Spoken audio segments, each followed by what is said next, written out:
If you're a founder, still coaching your sales team or your sales manager, or you're even just a salesperson who wants to get a little bit better, there's 3 essential things you need to get straight.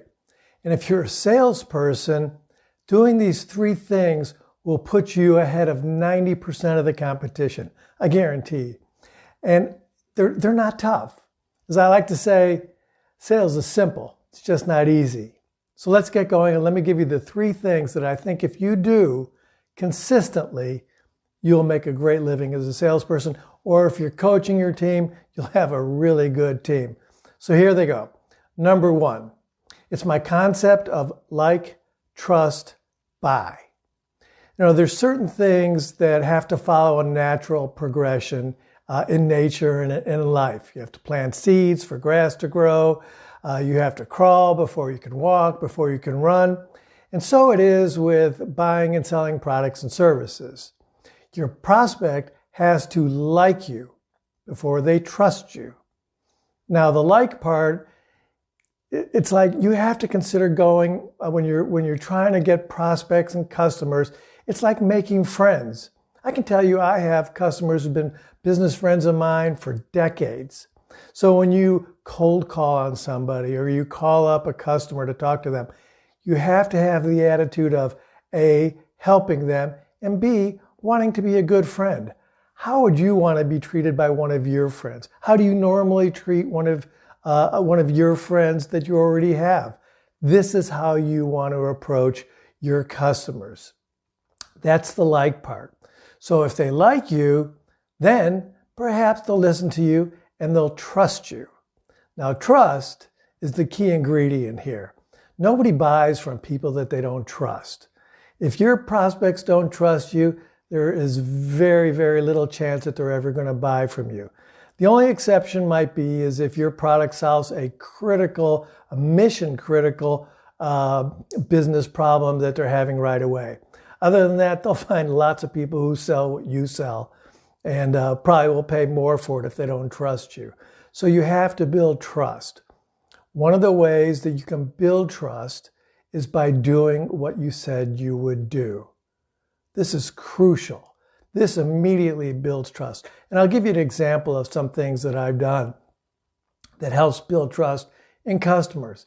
A lot of times, a customer will ask you a question about your product or service, and you might not know the answer right away. Maybe partially know, maybe you don't fully have a complete answer. Just tell them, look, that's a great question. I'm not sure I know the complete answer to what you're asking me. Let me get back to you. Then, in 5 minutes, 10 minutes, 20 minutes, whenever you get that answer, the sooner the better, call them back and say, I've got the answer for you, or send them an email, or however they want to be communicated with, and give them the answer. This is a first step building block of building trust. There's other things you can do to build trust. Obviously, you never lie or mislead a customer. You don't exaggerate. You provide value. When you call them up, you're giving something that can help them or help their business.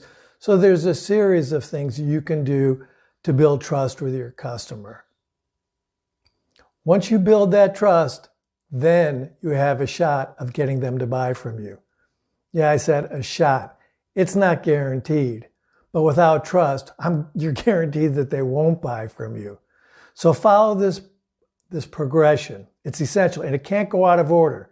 It's got to be like, trust, and then they'll buy from you.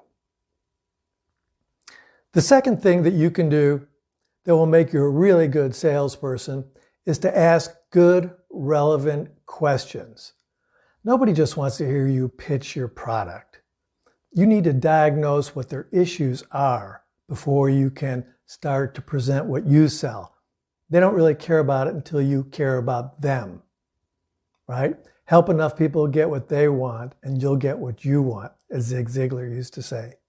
And that's really important. So you want to have good prepared questions. I have a whole series of them, and I'm happy to send them to you if they'll help you. But you want to ask open-ended questions. Questions like who, what, when, where. One question you kind of want to stay away from is why.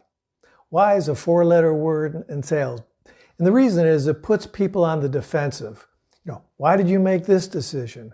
Why did you go in this direction? It'll put people on the defensive, and you want to stay away from those type of questions. But, who in addition to yourself would be responsible for making a decision like purchasing our product? What is the problem that you're trying to solve? What is it that made you call me in the first place to find out about our products? What have you tried in the past? What's working? What could use some improvement? What have you tried before? The idea is to keep getting them to tell you what their issues are so that you can solve them. A doctor doesn't go in, when you go to the doctor, say, I got a pain here in my side. They don't just say, okay, let's take out your gallbladder. It doesn't work like that. They'll ask you a series of questions, run some tests, and then they'll prescribe something. They diagnose first, and then they prescribe. And that's exactly what you need to do. The third thing that will separate you from the average salesperson is your ability to listen. I mean, really listen. I see too many salespeople who, and quite honestly, they get the same question day after day, and they know the answer to this. And they're dying to blurt it out. So before your prospect even gets done asking you the question, they're giving them the answer. What it tells them is that you don't really listen to them. You're not really concerned about what they're talking about. You just want to tell them what you know. And that gets you nowhere. My rule of thumb is, if your customer or your prospect's lips are moving, keep yours closed. Don't say anything until they finish talking. Even if you're in the middle of a sentence and they blurt in, stop. Stop talking. It's not as important as what they're saying. So you want to be an active, good listener. Just don't talk when they're talking. And don't be thinking about what you're going to say next while they're talking. Pay attention, be present, and be focused. This is a key ingredient because customers know when someone's listening to them. You know it. You know when someone's paying attention to you or when they're just looking around casually or thinking what they're going to say next. Be an active, engaged listener. It will pay dividends in your career. I'll leave you with this. An anagram for the word listen is silent. Just jumble the words around a little bit and you get the same thing. So these are 3 things that if you just practice them on a daily basis, I guarantee you will be way ahead of the majority of your competition. And they're not that difficult, right? Just pay attention, listen, like, trust, buy, be an active listener, do what you say you're going to do, ask good prepared questions, do your research on the front end so you know how to phrase your open-ended questions, and you'll have a great career in sales. Thanks for watching, and I hope this helps you. Thank you for watching. If you found this video helpful or valuable, please hit the subscribe and notification buttons. You'll be notified whenever I come out with a new video that can help you, and I'll be encouraged to make more of them. Thank you.